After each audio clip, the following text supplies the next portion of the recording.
Honda office was Marc Marquez. Quite a big plaster, looks like he got on the right elbow. If that's all he got away with after that monster high side at turn 7 in this morning's warm-up, he's a very, very lucky boy. Of course, the 8 times world champion, sadly not a participant in this shortened 20-lap Indonesian Grand Prix. After that big spill this morning in the warm-up session, we wish Mark well and hope he's back in action, fighting fit and ready to go when we make our first trip to South America since 2019. The Termas de Rio Hondo circuit primed and ready for action there in 2 weeks' time. So 90 seconds then until the bikes will head out onto the racetrack, and of course the riders wouldn't ordinarily push too hard on a sighting lap, but you can imagine the riders will be very, very keen when they head out there to get a real idea of what the grip levels are like. Of course, they'll do 1 lap to the grid, and then within 15 minutes of the pit lane opening, we will be off and running with the warm-up lap in this 20-lap Indonesian Grand Prix. Joan Mir, boy, has he got some work to do, starting 17th on the grid, although he hasn't felt happy or comfortable at any stage really in the dry conditions this weekend. So perhaps a wet Grand Prix might present him with an opportunity to paper over some of the cracks of what has been a really desperate weekend for the 2020 world champion.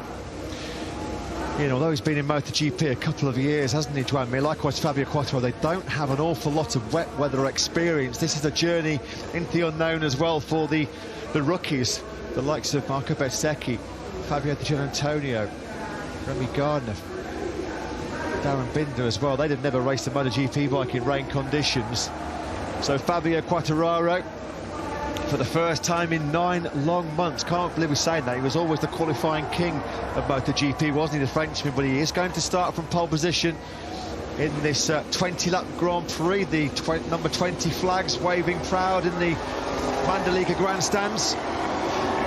Just listen to the roar. This is what the crowd have been waiting for a good couple of hours now, since the Moto2 race came to a conclusion with spots of rain in the air. They've seen plenty of rainfall since then. The green flag waves, and João Zarco leads the field out for this sighting lap. They'll do 1 lap to the grid, and then at 15 minutes past the hour, the Indonesian Grand Prix will be underway. World champion Fabio Quartararo starts from pole position.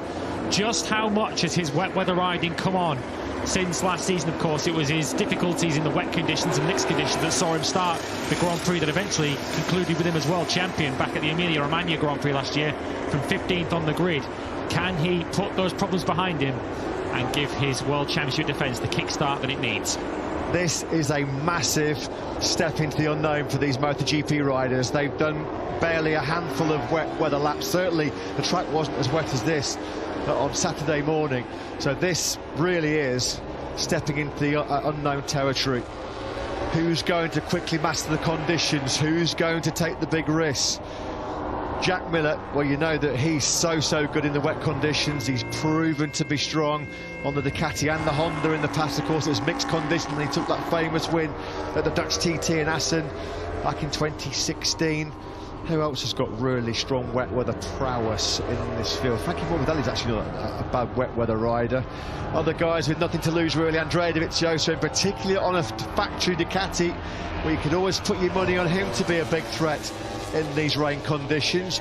You've got to say, the way that Fabio Quartararo is throwing that Yamaha around that second sector, there's been a lot of feedback from the World Superbike riders here and the Moto3 riders who had a couple of wet sessions that the grip levels here in the rain at this Mandalika circuit are very, very good. Very, very good indeed. So you can see the guys are just out there now trying to understand where the patches of water are, where the water's perhaps at its worst, and then also just work out the grip levels. Pecco Bagnaia, also relatively inexperienced in terms of wet weather riding in MotoGP as well. Alex Rins is a rider I'd perhaps point to as well, who might have half a chance in these conditions. He starts in the middle of the 3rd row in 8th place. Pit lane closes in 4 minutes time, which is why you're seeing riders come back down pit lane. They do have time to do this. This isn't like the quick restart procedure where you have 60 seconds to get out there before the pit lane closes again. So understandably, some of the smart cookies on this grid, the 2 Pramac riders, the 2 Suzuki riders, taking the opportunity to do an extra lap of the track before they pull up on the grid, just to get a little bit more information, just to see where some of the damper patches are, where some of the grip levels are. KTM, of course, they'll fancy their chances this afternoon. Brad Binder, last time we saw conditions like this, was winning a race on slicks. Of course, he won't be running them today. Miguel Oliveira also looking good. He starts 7th on the grid. Their team boss Francesco Guidotti is speaking now with Simon. Francesco, we now step into the unknown. I'd love to know how your riders go into this race, how they've been feeling in the box, and we do know how in the unknown Brad often pulls out something special. What are your thoughts? Difficult to have an opinion, difficult to predict something. We never raced here before, and the conditions are completely different than the test and the practice for the weekend. So, yeah, let's start and we'll see. But the guys are in a good mood. Both of them usually perform well in the wet condition. So, yeah, finger crossed and let's go. Best of luck. Thank you. Yeah, thanks to Francesco Guidotti. Great start, as Lewis said, for the KTM team in Doha. Brad Binder, his third podium finish in the Premier class. I wonder if he's going to be tempted to go out on slick tyres. Joking, of course. That was, of course, his brilliant victory at the Red Bull Ring in the Austrian Grand Prix last year. So finally, we are getting the grid forming here at the Pertamina Mandalika circuit in Indonesia. Pramac Ducati await their man, Jorge Martin and Johan Zarco, both going from the front row of the grid. Brad Binder. There's going to be some nerve jangling now because, as we mentioned, we can't overemphasise, this is a complete blank canvas, a complete journey into the unknown for these guys. They've never raced before here in Mandalika. They've certainly got very little experience of wet weather conditions. In some respects, it might be a bit of a lottery, but it's certainly going to provide some nail-biting entertainment.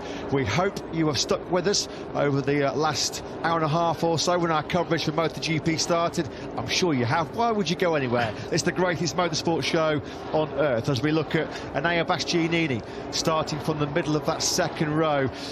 Binder and Bastianini, Lewis, in the dry, you really fancy them to be strong given they've excelled in the Doha from really good qualifying performances. Let's quickly pop down to the grid again. Piero Taramasso and Michelin, they've been thrown an 11th hour curveball, haven't they, by these tricky conditions? Simons with the Michelin Motorsport manager, Piero Taramasso. Yes, Piero, some new conditions for you to make the weekend even tougher.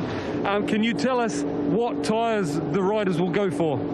Yeah, in this condition, the choice is medium front and medium rear. This is the one because the track temperature is still quite high, is around 25, 26 degrees. And also because here, the tricky point is the overheating on the right side. With the soft compound, the problem that you might overheat too much, you lose grip. With the medium, will be much more stable. So this is the best choice for this condition. Thank you, Piero. You're welcome. Yeah, thanks to Piero Taramasso. We're just running through this revised grid now, of course, revised, sadly, because 8 times world champion Marc Marquez has been ruled out of this delayed Indonesian Grand Prix. There is the president then, Mr. Joko Widodo, who is finally, after all of his effort and all the effort of the authorities here in Indonesia, it looks like, thankfully, we are going to get MotoGP action here in Indonesia for the first time since 1997.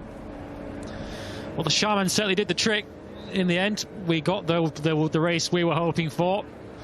Yeah, whatever that lady's name was, get her inducted into the MotoGP Hall of Fame very, very quickly, because, yes, it does look like the Rain Banisher, or whatever she was called by the locals. She normally goes to big events like weddings and parties. She'll be getting a position at the FIM, I think. She'll be taken to every Grand Prix over the course of the year now to try and ward off any potential wet races or cancellations. So we're about to get underway then for this Indonesian Grand Prix, and Enea Bastianini goes into it as the championship leader. Let's get a word from Grassini with Simon. Yeah, that was a key word you said there, championship leader. That's why I've come to see Michele Massini.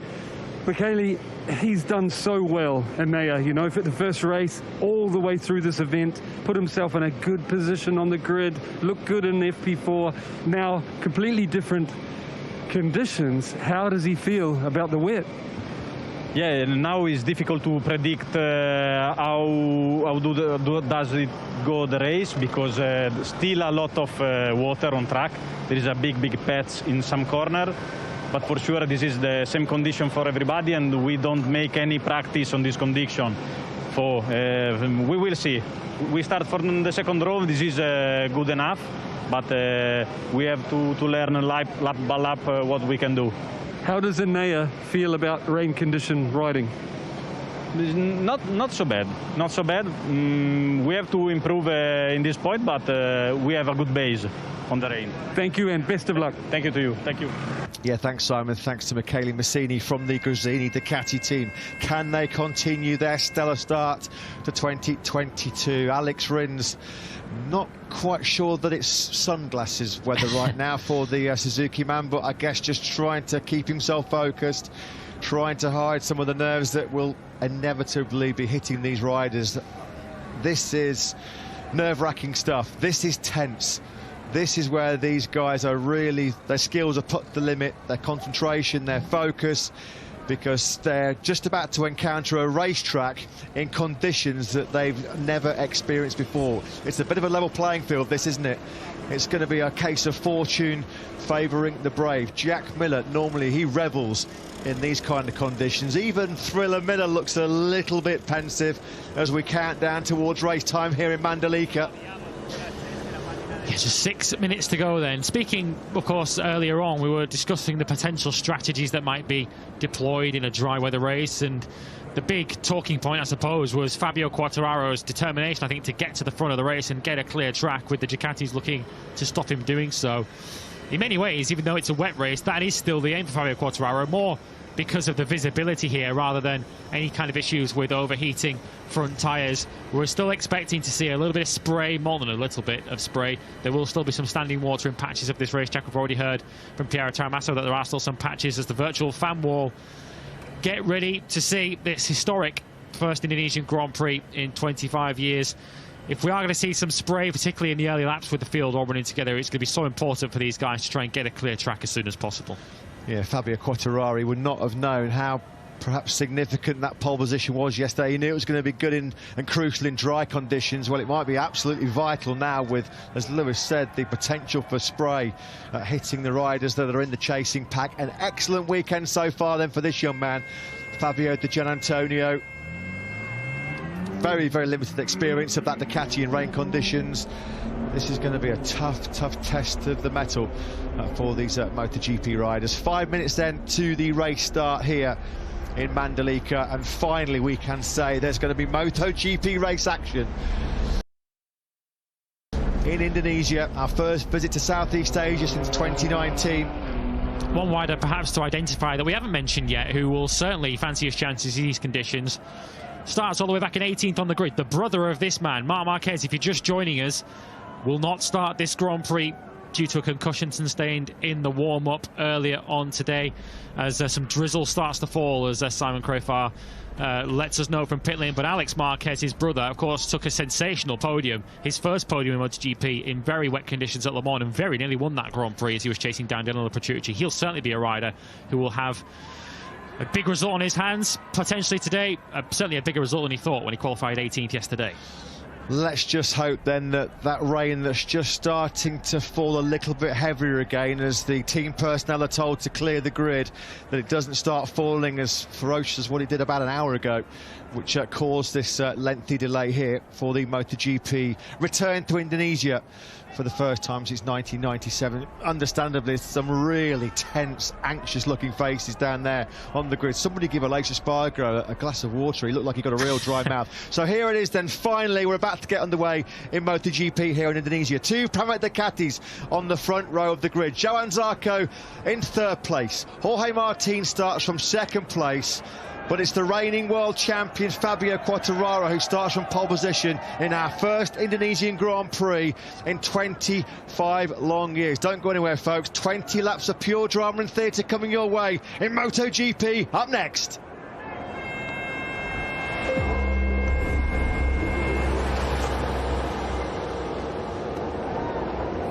Who will be the rainmaster of Mandalika here in MotoGP? Fabio Quartararo, the reigning world champion, starts from pole position ahead of the Pramac Ducatis of Jorge Martin and Johan Zarco. Brad Binder heads the KTM Challenge from the front of the second row ahead of the reigning world championship leader, Enea Bastianini. Keep an eye out for the rookies. They're led by Fabio Di Giannantonio. He starts in the middle of row 4 with Marco Bezzecchi just behind him. Pol Espargaro on the 5th row. He is the sole Repsol Honda challenger in this Grand Prix due to the injury sustained by Marc Marquez earlier this morning.